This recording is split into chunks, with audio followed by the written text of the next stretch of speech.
Hey there, it's Melissa from Sincerely Saturday, back with another craft for you. Today I'm going to show you how to make a notebook with money in it instead of paper.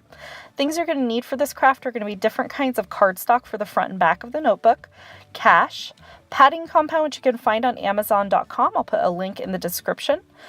Also binder clips, scissors, and something to apply the padding compound with. All right, let's get started. First thing you're going to want to do is measure your cash. You're going to need 2 pieces of cardstock, one for the front and one for the back of your notebook. Make sure to leave a 1mm allowance, both the length and the width of the cash, to ensure that your cardstock will completely cover the cash once assembled. I've used a cutting mat with a straight edge, but you can use whatever method you choose to measure your cardstock. Once you have everything cut, dry fit your cash to ensure that the cardstock will completely cover it. Now it's time to assemble your notebook.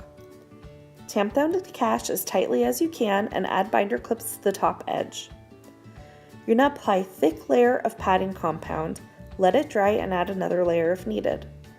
Make sure you completely cover the bills and cardstock from edge to edge. Let your compound completely dry overnight. Do not try to use anything other than padding compound, as you will tear any cash or paper you have chosen for your notebook. There you have it, a unique and fun way to gift money. This makes a great gift for birthdays, graduations, holidays, bar and bat mitzvahs, bachelor and bachelorette parties, to give your children allowance money, or a great way to travel with money. I hope you liked this video, and thank you so much for watching. You can find this and many other crafts and DIYs on sincerelysaturday.com.